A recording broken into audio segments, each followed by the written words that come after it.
How long you stayed with, let's say, with that first stage addiction, marijuana? When I started smoking, it was at the age of 13, 13, and I didn't stop smoking marijuana until when I was 35.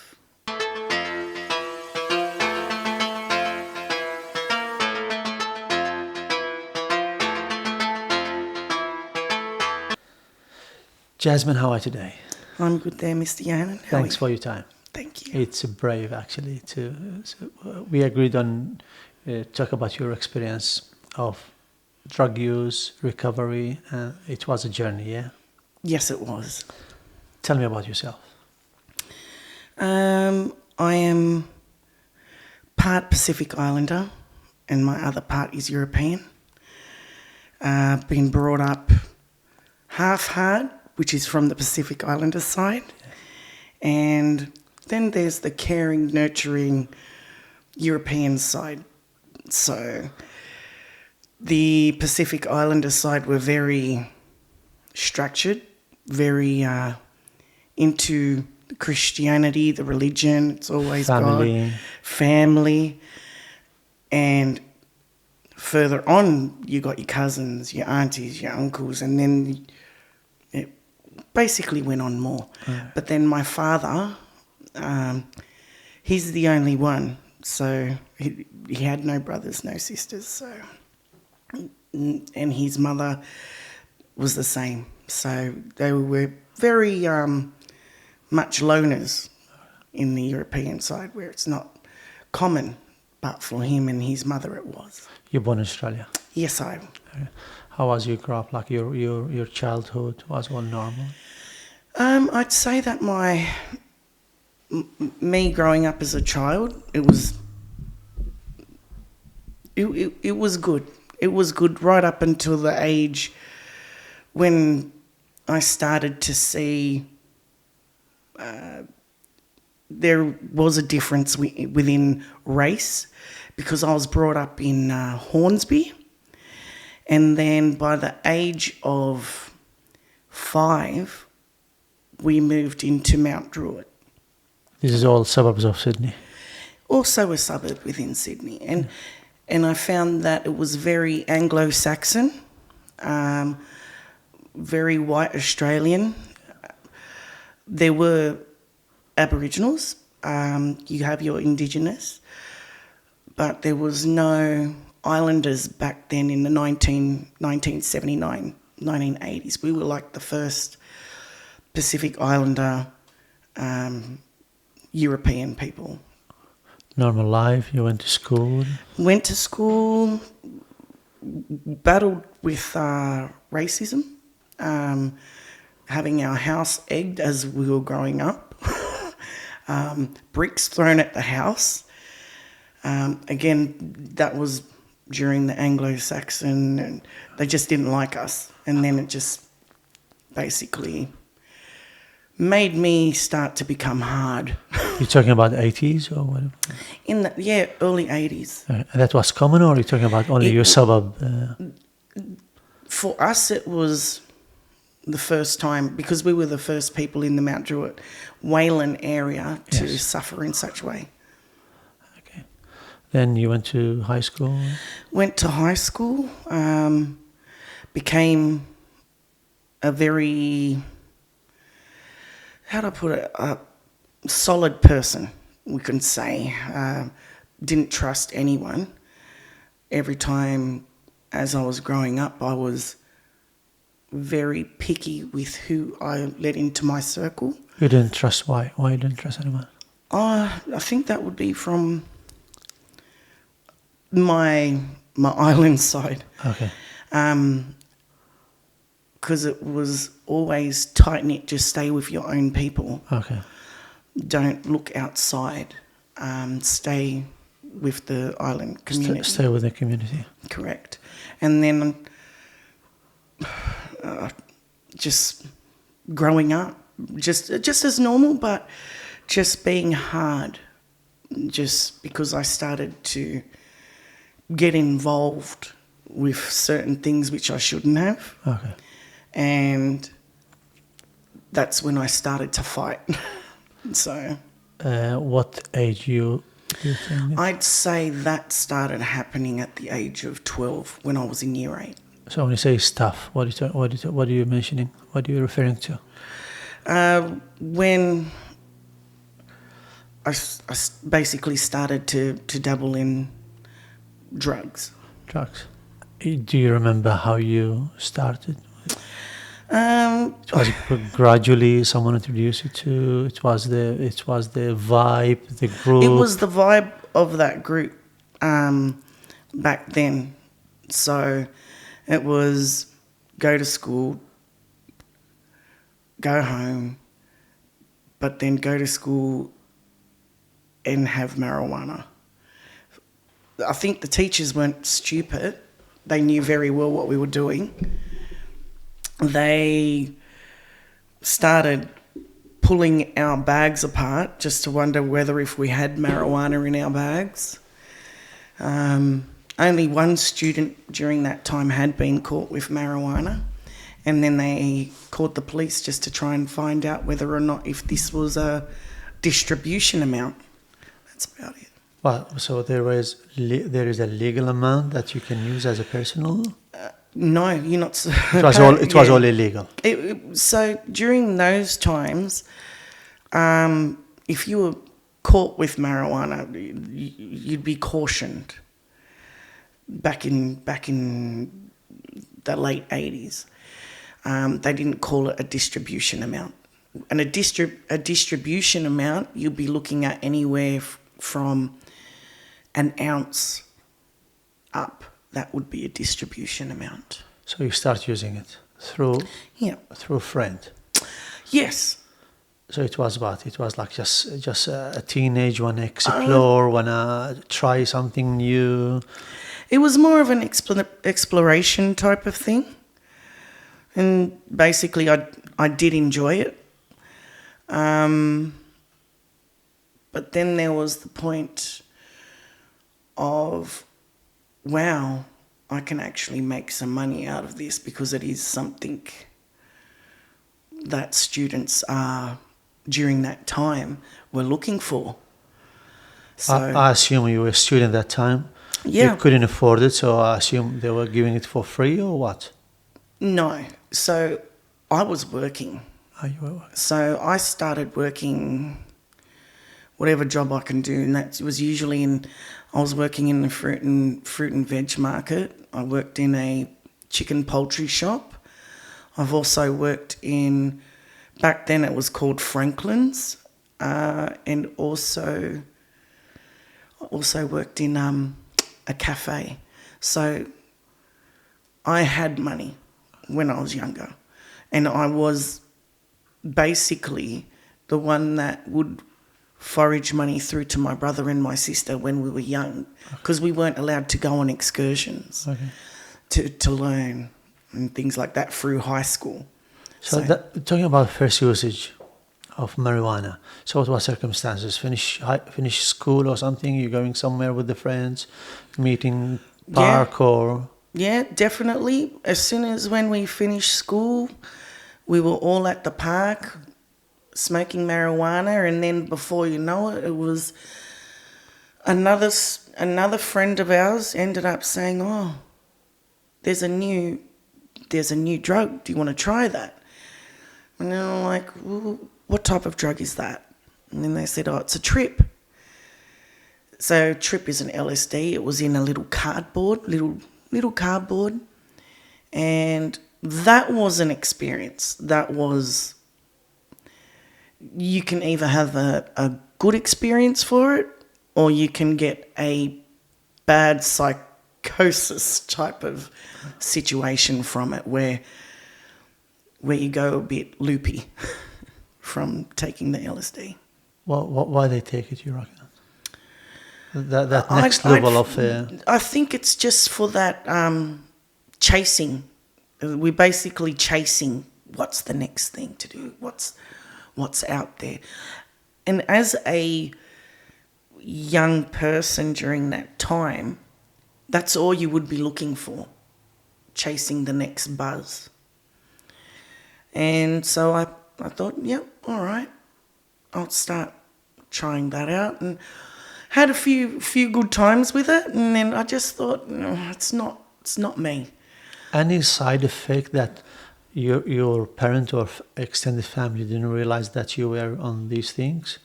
Like there were no side effects, physical things? There's definitely changes in your mental state. Mental. I really find that it depends on what type of a person you are. In my as my step in regards to drugs and whatever I had to make sure that I control the drug, not the drug controls me. That was a big thing for me. So I made sure I explained that to whomever's taking the drugs along with me. I'm not your babysitter. If anything happens to you, you're on your own. But I'm just letting you know this right now. You control the drug. Don't let the drug control you. So I was very strict. But you know, with the definition itself of addiction, that you get addicted to that substance, you have no say. You have even if you don't want it, you can't. You there is that what do you call? So when it comes to drugs, That craving I'm talking. yes, I had cravings for marijuana. That was on point. How often? Like I could sit with a quarter of marijuana and smoke that all in 3 days, and that's straight, not mixing tobacco in it. And that would be in a bong form, using a bottle. When it came to LSD, that was not something that was addictive. It was only a party drug. When it came to ecstasy, that's a party drug. And depending on how much you take, you could either lose yourself and not come back. And it's the same thing with heroin, crystal meth, cocaine. It's you can be addicted to, but the situation with that, you got to have the money to back you. So a lot of people will fall out of cocaine and will look for something else. So I assume the drug was available everywhere there. Pardon? The drug was available, like if you want. During my time, it was everywhere. It's everywhere. Everywhere. And it's not hard to get, and that's because I had a lot of people that I knew. So if you want, it's there in any there is hot spots or any corner. Or? No, it doesn't work like that. Okay. Now with the amount of policing around the whole drug situation, now I find that it has fallen dramatically in trying to source it. So it's by who you know nowadays. How long you stayed with, let's say, with that first stage addiction, marijuana? So when I started smoking, it was at the age of 13, and I didn't stop smoking marijuana until when I was 35, yeah. So marijuana, then you went to what, to LCD? LSD was more of a party drug. It was only there for that meantime during that partying era. Okay. From that, it went into ecstasy and speed, which was also a party drug, but I found that I was becoming addicted to speed. And but it was not a good feeling because I always had to make sure that I had marijuana to bring me down. But then I'd have speed to take me back up. So there was that confusion. My body was fighting to stay awake and then have a rest. So for how long took this one? We're talking about 3, 4 years, 5 years? Speed was a long time, and MDMA during that time. I think that was like a good 5-year stint. And straight after that, I went into heroin. Heroin that lasted about 5 years.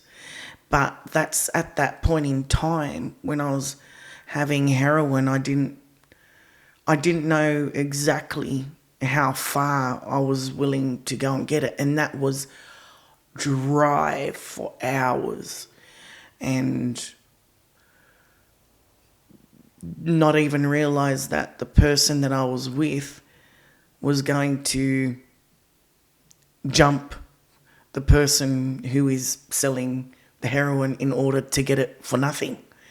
So there was a lot of bad things that I have seen whilst on this drug adventure. But then after heroin, I went into meth. And then that was the deal breaker for me. That's where I was in the midst of it. So with this one, it was that one way to feed your craving. You just want to get more and more. It was a point of wanting more and more, but then it came to the point that, why am I taking it? So there's that stage of oblivion where you have that little thought, why am I taking these? And then you kind of shake your head and, no, I'm gonna have a go again. With this journey there, that time, let's talk about your close group. What was their behavior? What was their response to your addiction, or maybe even they were addicted to? Yeah, I assume. I'd find that they all started having partners. They all started having kids. Got married. They started getting out of it. And it just seemed like I was the person that was left behind, which then I kept on going. But it's funny, a lot of the people during that time that were on my shoulders, that were my friends, that were coming over and asking for the drugs, and I would provide for them. The time when I would get in trouble and when I turned to them for help, they were nowhere to be seen. So in that type of instance, I knew straight away that they're trying to grow up, they're trying to get out of it. Why am I still here? Where am I going with this? And I just couldn't fathom that my mates have left me. So, which was hard at the time because I started feeling alone. But they've all grown up, but I hadn't. Close family tried to intervene? Yes, and I refused. I didn't want to see them, didn't want any help. Though when I wanted something and I'd go there, they said, no, we're not going to help you because you're not going to change. You're not going to improve yourself. You're in and out of jobs. You don't know what you're doing. You don't know whether if you're coming or going. We've had enough. We've had enough. So I had no one. I basically had no one. It took me 3 times in my drug spend to have everything and lose everything. When you said you had no one, what do you mean you had no one? So family advising you to quit. What do you want? What do you expect from them? I wanted money. Okay. I wanted money. I wanted to, either for them to pay my rent or Oh, give me money for you were drugs. living with them that time No. or no? You left. Or you been maybe kicked here? No, at the first, when I was young, probably by the age of 16, 17, I ran away from home. And then I didn't basically return home till I was like about 26. Or you ran away while left, like you lived with a friend or by yourself? On the streets. On the street? Yeah. So you were some, like, I lived, kind of homeless? yes. I've lived on the street. I've lived in, or squatted, Yes. in houses that have been emptied. I moved in with other runaway cousins. When I wanted to get food, it was go into the local supermarket and basically steal the food and walk out with it, and that will carry me for about a day or two. And it was live or die, basically, because there was a point that I was starving. And then one time I only ate, I starved for about 6 days because I had too much pride to go and think of stealing, that I just, I gotta go and get something to eat. And I ended up going into the supermarket and stealing a Mars bar. And I just sat there and I just rummaged on the Mars bar, and that kept me going for about a day or two. And then, yeah, I think during my runaway years, it was very eye-opening. You were about 16, 17 years old? Yeah, yeah. And then started, I wasn't a runner. I wasn't running drugs. I was more the person that kept an eye on the girls and just did collection, basically. You had any bad experience that time? Like, so when you have craving, you have no money, I'm sure there is people there try to take advantage of that vulnerability you were in. No, it's funny you say that. I seen that with the other girls and boys, that I seen their vulnerable side, that I was too much of a leader to fall into that type of category of being weak. So I was the one that kind of, would you say, babysat and stood up for them. Godmother. Yeah, basically, I was like the godmother. But it was a sad, fast, lonely type of life during that time. You kept your strength. You were still strong. Yeah. Mentally, I knew what was right and I knew what was wrong. It was like basically mentally I was fighting with myself. There's always an answer. There's a right, there's a wrong.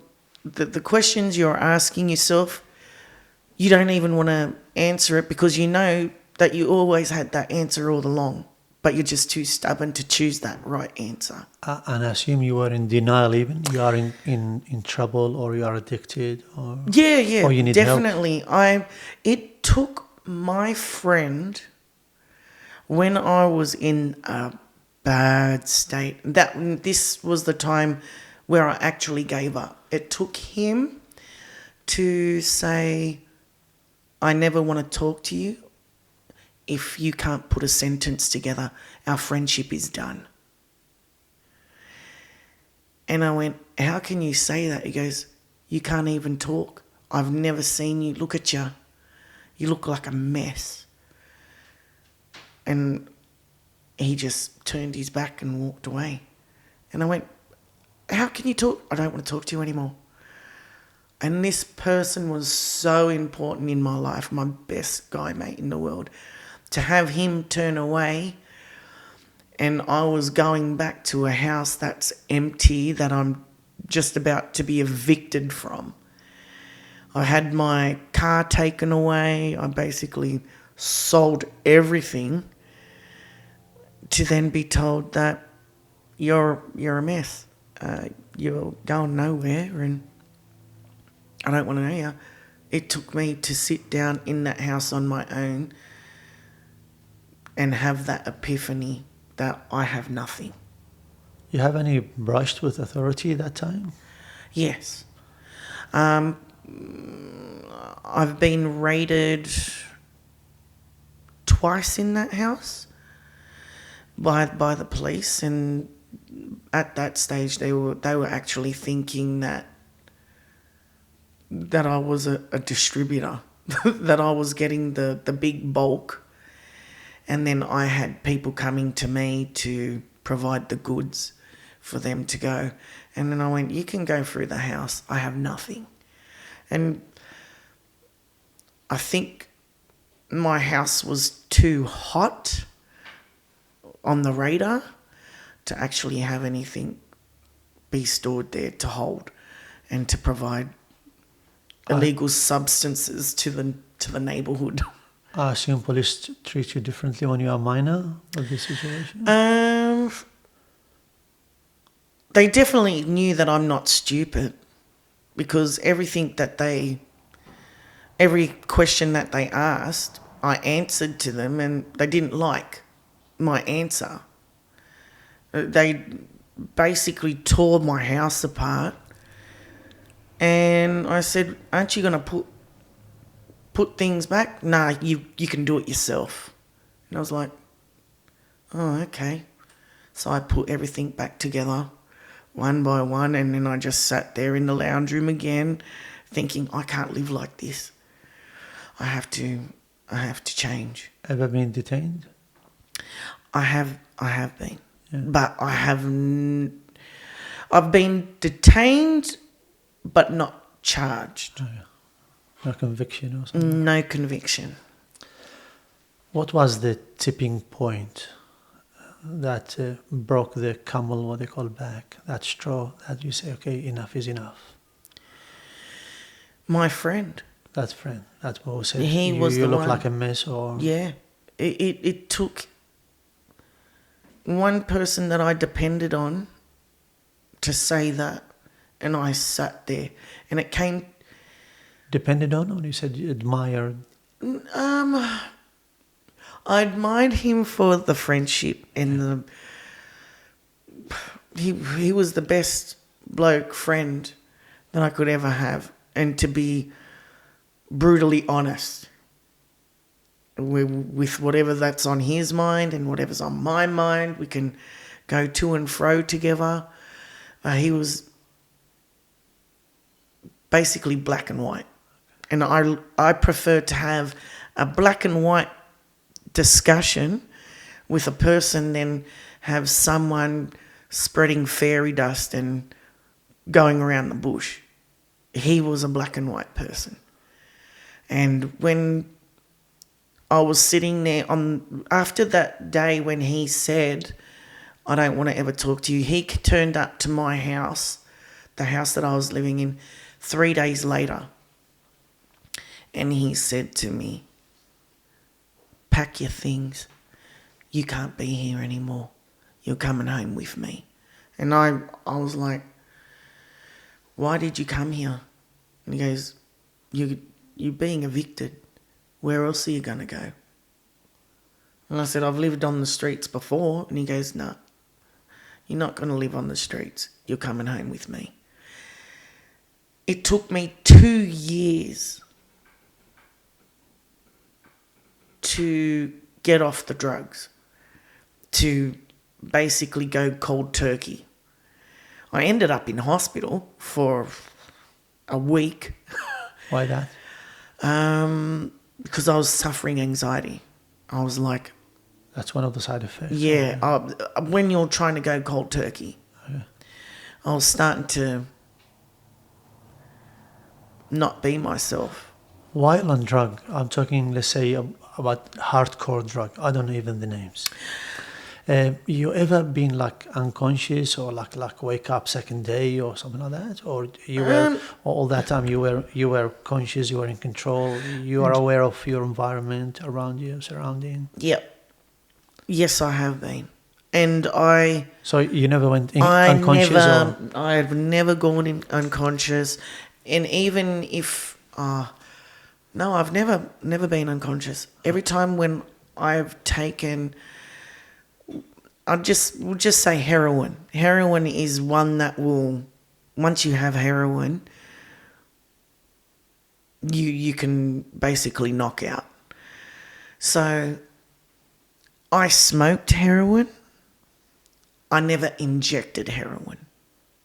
I knew very well that if I was ever going to inject heroin into me, into my arms, I will know that there is no coming back. there's no return?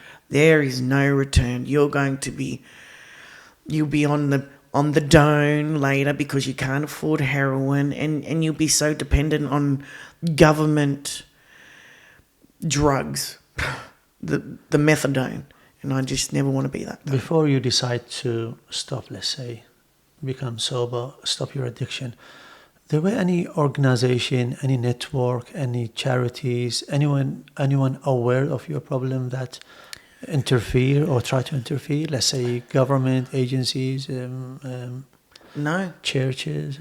no, because I had too much pride for that. Because there are organisations out there, and just to look at it, it's more of the young adult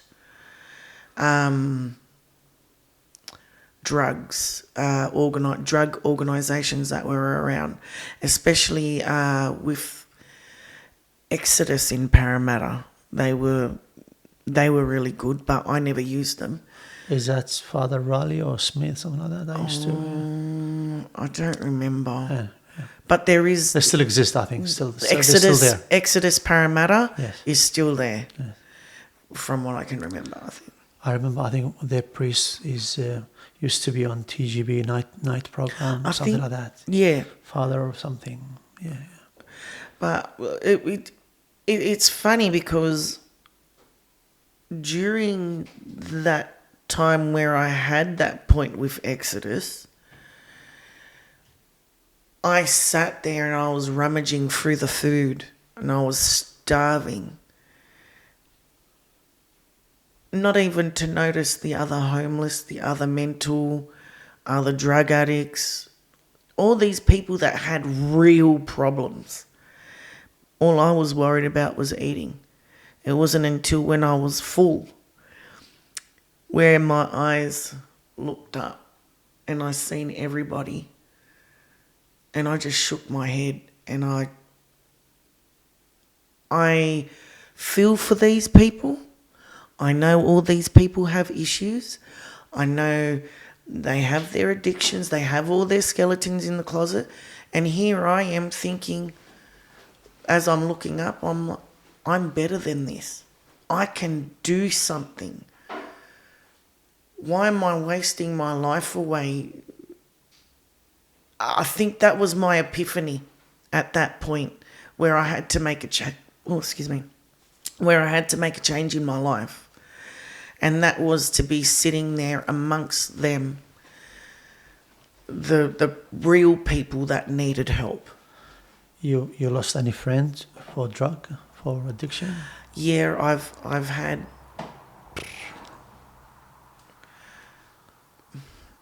a couple that died from heroin overdose. I had one that went into full psychosis, mental. He never came back. What do you mean by that? So they go in, they can't come back. Like they're just locked that's in. That's it. Locked Once they've taken the drug, that's it. They won't come out. They'll be off with the fairies. So that how you explain that? Well, there's a Sometimes- chemical things like Yes, happen in there's the brain, or yeah, definitely a chemical imbalance in the brain. yes. And the substance is what? Is chemical or is Chemical. natural? Chemical. It's all chemically. It's What you call all chemical synthetic or made. something. I'm reading here some statistics. Look, statistics is called, it's called, you know what I mean, nothing to do with the human experience, but then will show you that impact will have. In 21, there were in New South Wales. This is from Australian Bureau of Statistics, and this is the website of Australian Medical something. In 2021, there were 1,704 drug-induced deaths. For every 100,000 population, there is 6.6. Between 6 and 7, we lose them for drug. But the good things number is going down by years. So there is awareness of that.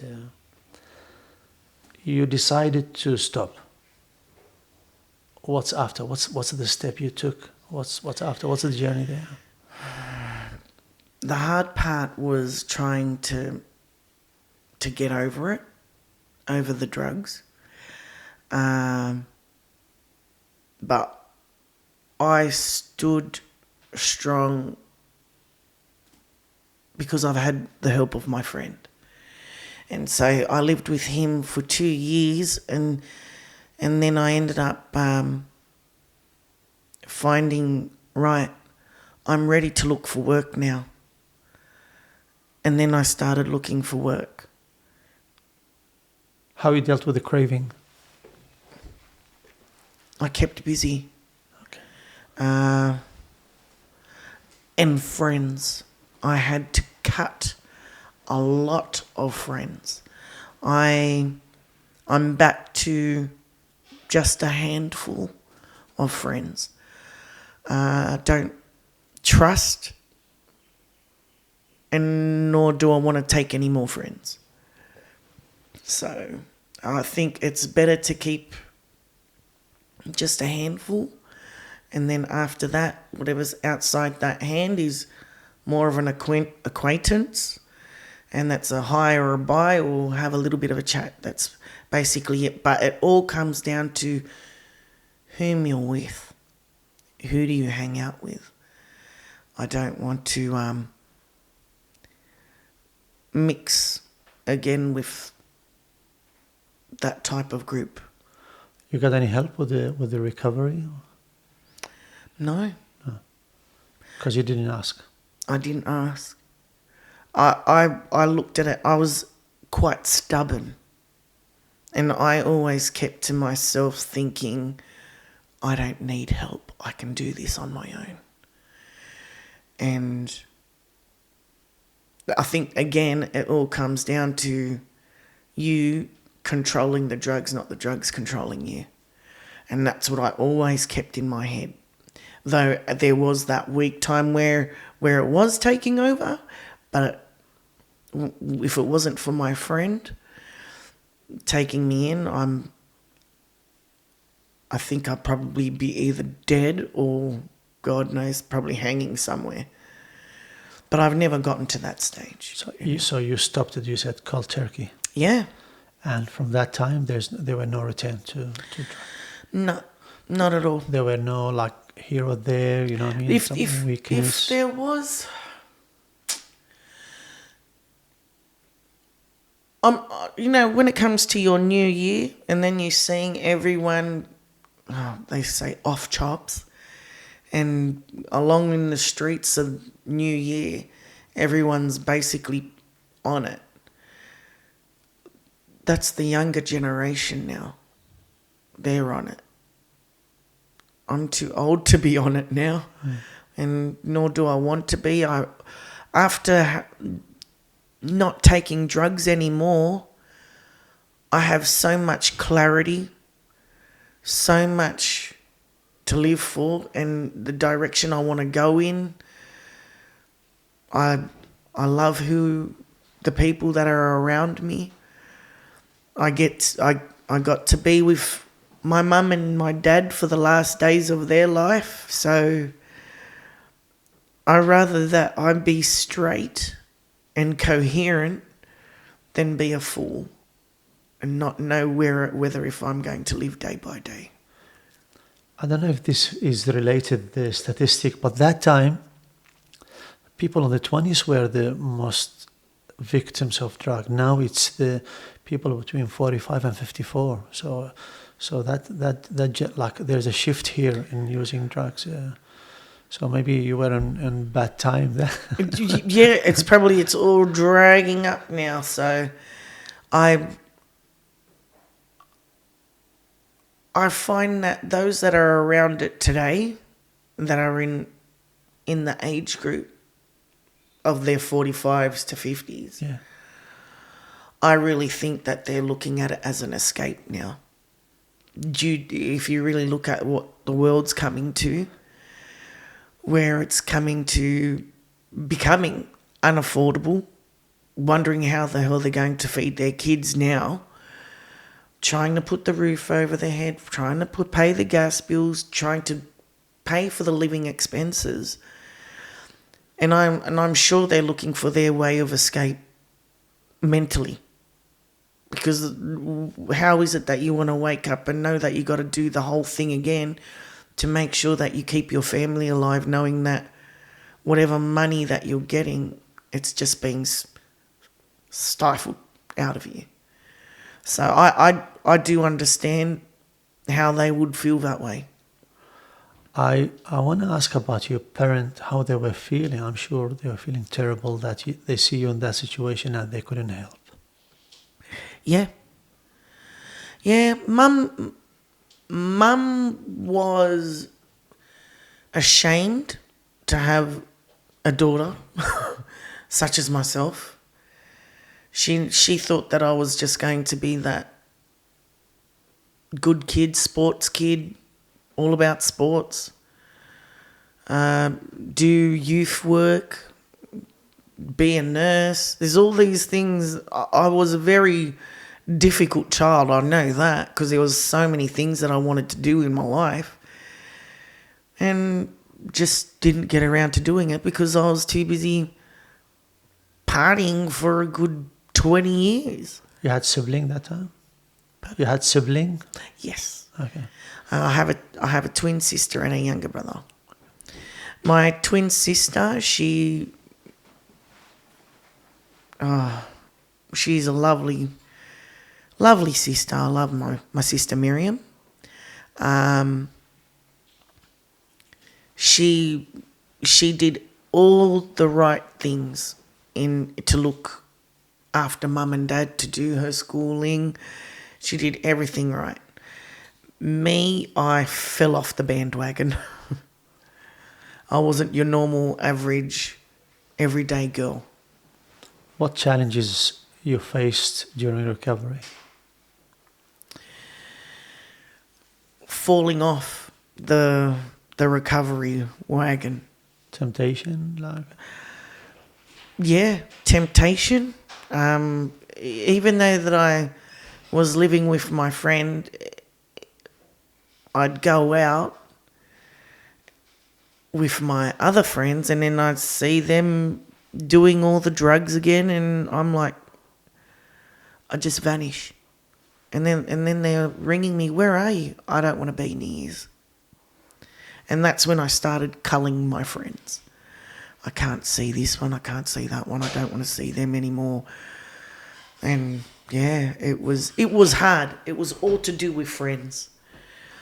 I'm not gonna blame them because I knew straight away it was to go out and party. Definitely knew. It's just that how strong are you to turn around and say no? And yep, definitely there was weak points. But I knew straight away that I was going to walk away from it. So after with the recovery, you said you have more clarity. What changed? What perspective? I think it was going back to church. That's when I found a new type of understanding You're talking spiritually? Yeah. It was definitely, I think I had held so much anger against my family. Oh, you said you had normal childhood. Yeah, up to the age of, say, 8 or 9. And then right up to the age of 16, 17, it was a mess. I do say I started rebelling a lot. You had bad experience, like even like a personal, maybe even Yeah, if you don't want to talk. yeah. So you had some bad, I had a bad experience. and that maybe reflect on your And life. that wasn't my family's fault. And I think at that point in time it was being a young child that didn't understand what was going on. What was that? I don't know what just happened. So what? So then what? You want to try what? Punish yourself? It was yeah, Revenge of society. Yeah, I knew at that point in time something wasn't right. And then I felt I didn't trust my family anymore. I grew up very quick. I'd say at the age of 8, 9. And that's when, Why you felt that they didn't protect you? yeah. Yeah, but that wasn't their fault because they were just parents trying to work and do the right thing as parents do, go to work, bring home money, clothe the kids, feed the kids, pay the rent. So that was the parents. They don't know what has happened. And always everywhere there's one low life try to take advantage That- of someone, Correct. penetrate. That's definitely it. And it's not I don't blame my parents. I don't blame my parents. They were doing what they were doing. I'd say that. I'd say for myself, I grew up quite quickly after what happened. So You cut drug. After that, why you went back to study, to work? yeah, I just after once I had my clarity situation as when I got older. Well, got older. Should say about 13, Women 14 years ago. Women never get away. I know. I'm just like, I'm trying to pace back now. I'm trying to remember.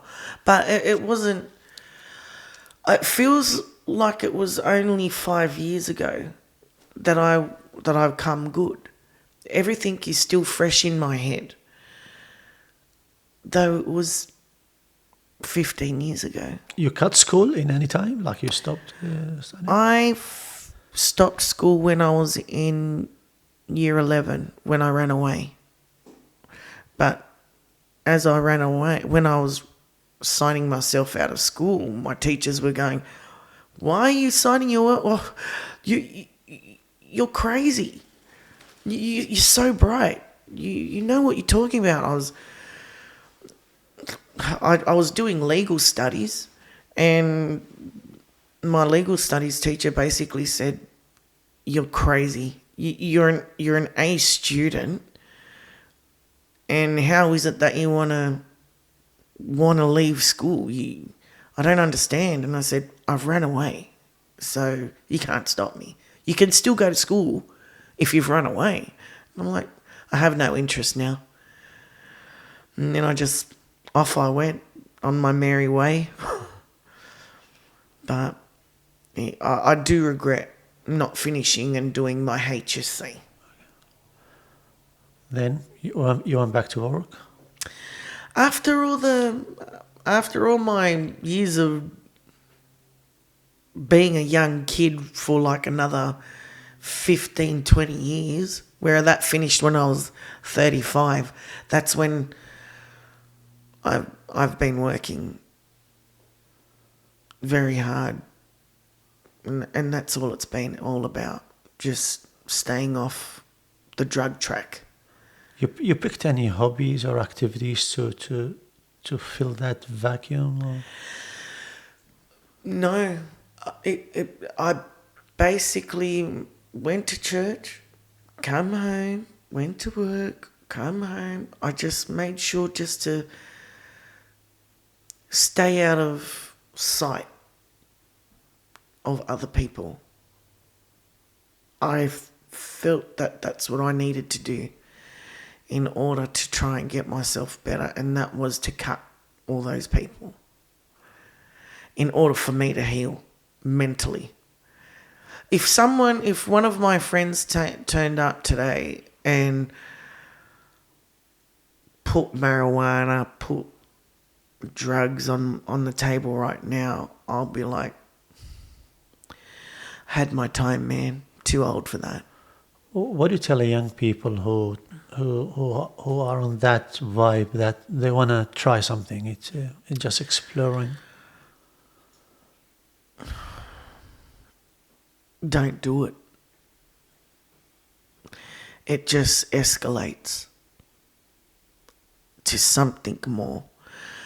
Was as you didn't listen, they won't listen. That's right. And then I'm not going to lie. There has been a kid that did turn up to me and basically said, oh, yeah, I've been smoking weed and smoking a bit of, gas and meth. And I said, why you want to do that for, man? Don't do it, because you're just going to lose yourself. You're just going to move on to the next. And I said, don't ruin your life as what I've done. What's the best message? What's the best message you can tell them? Not just say don't do it. Or what do you think? What's the best way to communicate? Because that's with the young people how rebellion and which is understandable. That's right. It's very hard to tell a kid that's going through it. But I do sit down with them and I tell them, you won't get anywhere good out of this. It's only bad.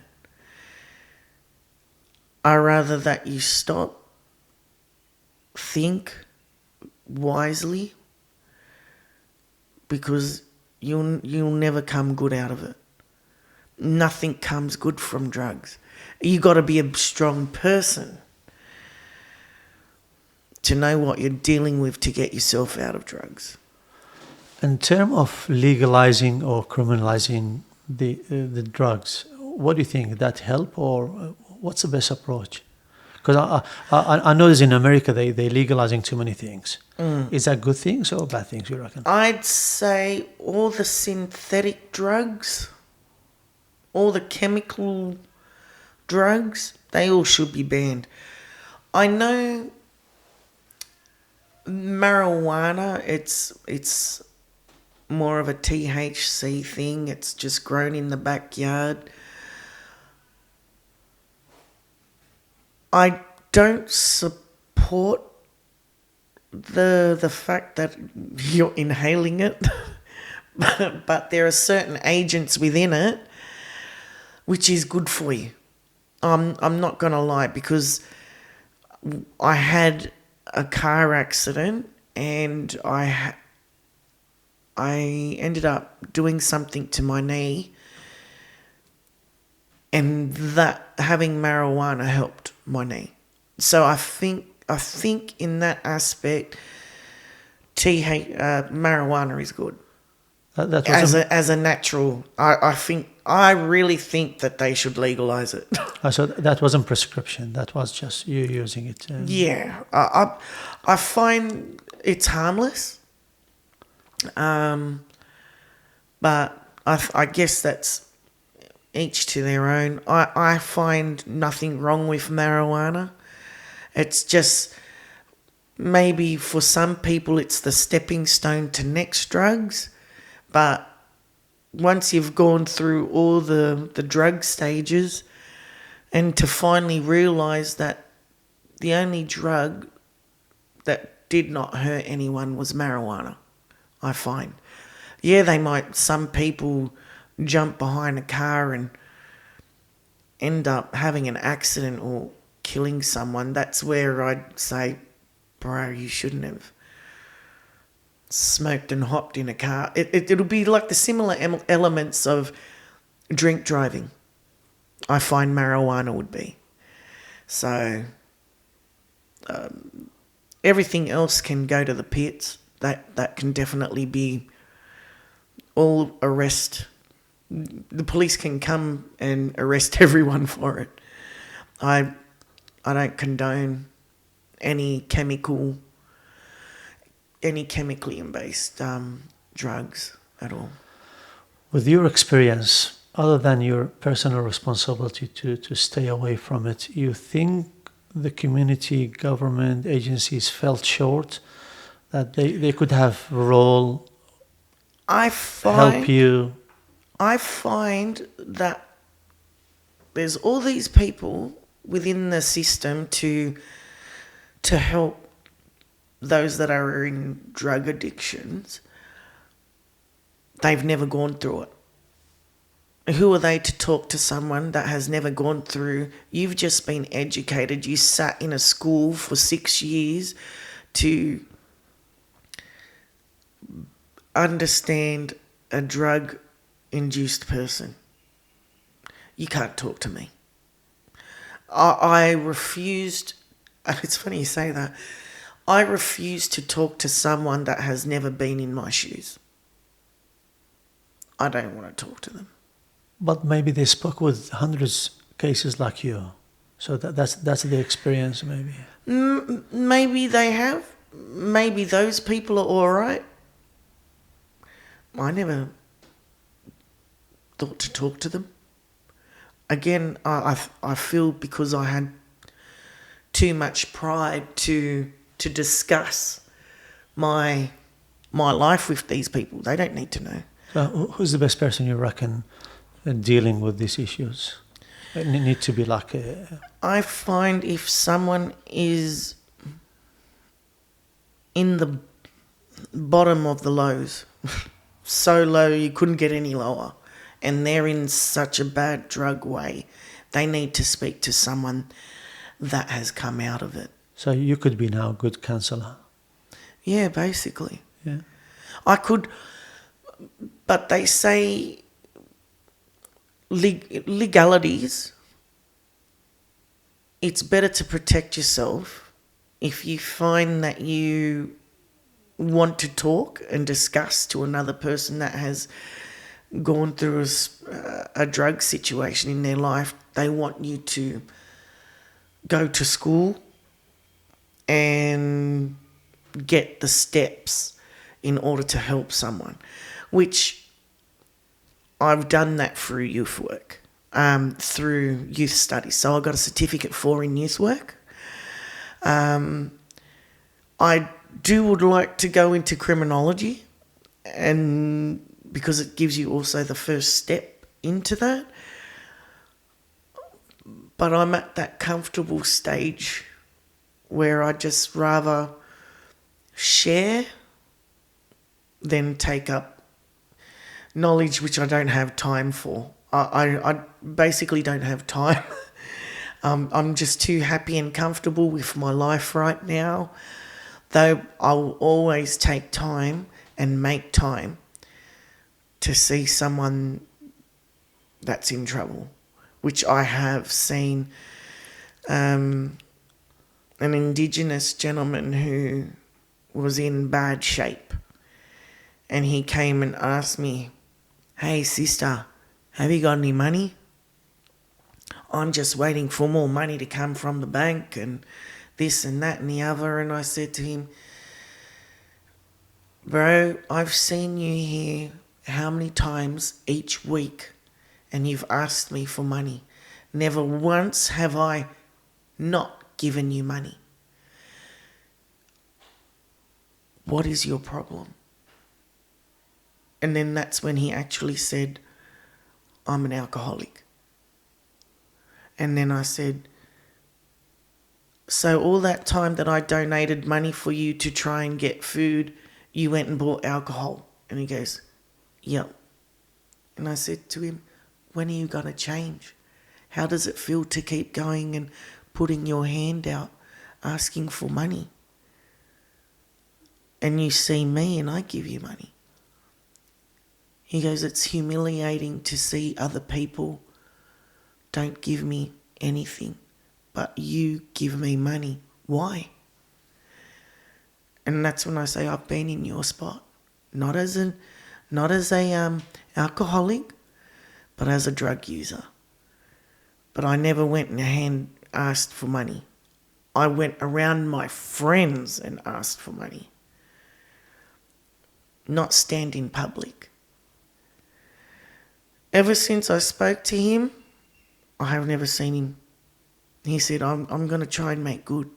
I'm going to try and make good. And I haven't seen him since. So I'm really hoping he has done good after talking. But any time when I see someone that's in trouble, that's common, that I always see and hand money to, that's when I'm like, why is it you're here? And then they'll talk to me. I had one gentleman who asked me if I needed help. And I said, why would you help me? And he goes, because you look like you're in trouble with your shopping trolley. And I said, I'm not in trouble. I'm just trying to get to my car. So you're looking for in the items of your trolley. Yeah. And there he can read. But it was so funny. It is. It's and funny. it's smart, actually. It's funny because I said to him, so you're here to talk to me and help me with the trolley. What is it that you want? He goes, I want nothing. And I go, why is that? And he goes, I don't have a mum anymore. My mum's passed away. I'm just here to help people. And then I went, I started crying when he said that. And I went, how about trying to make yourself happy? And he goes, this is what makes me happy. Most simplest little task. And that was to help people that was in trouble. And I said, I do a similar thing to you. So I ended up grabbing some drinks, grabbed a pack of meat, and I said, I know this is not what you want, but I'm going to give it to you because you shouldn't have done what you did. I'm happy to find the way that I am. And he goes, you know what, it's very nice that I can talk to you. And I said, anytime. So every time when I see him now and he's just there, hi love, he remembers who I am. And I can't help it, but I'll slip him $20 and go and get something. But he doesn't want anything. And he just wants to be happy. Couple of questions, we wrap up. How typical is your experience, you reckon, with others, like someone getting addiction that age and then recovery by themselves? I have never met anyone. I have never...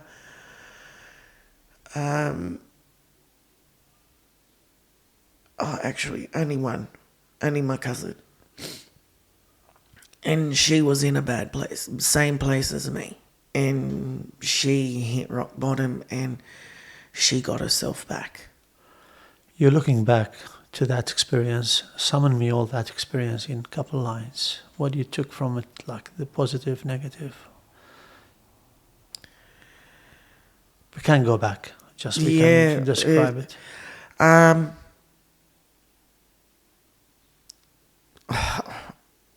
Excuse the language, but all I can say is, yeah, life's shit. It kicks you in the pants. You do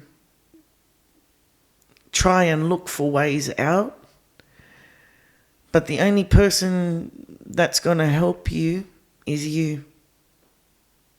No one else. No one else. It all comes down to you. All it takes is that one friend to give you that kick in the pants as well. To give you that first step to actually realise. But you know what? The other thing is, some of those people don't have that friend. other than financial crisis, all these diseases, I assume you are optimistic about future. I'm fine. Yeah. I'm good. I've never been so happy in my life. I do say, I love my sister, I love my brother, I love God, and I love the people that are in my hand. That small group, and I'll never change what it is for. I don't ever think I'll ever go to those bad places again. I've had my time. I'm tired of it. Would you say? And I just wish that other people will become tired of it as well. Yeah. Jasmine, thanks very much for your bravery, telling us your story, your personal story, and I'm sure the audience or listeners they will take something from that. So, thank you very very much. Thank you, Jan. Any last word? I'd like to say for everyone to take care of themselves and always choose the right. And the only person that's going to be judging, it's going to be yourself. And that is the hardest critic, yourself. Thank you. Thank you. Thanks very much for watching. It was Hadba Podcast. Your presenter, Yohanan. Thank you very much. See you next time.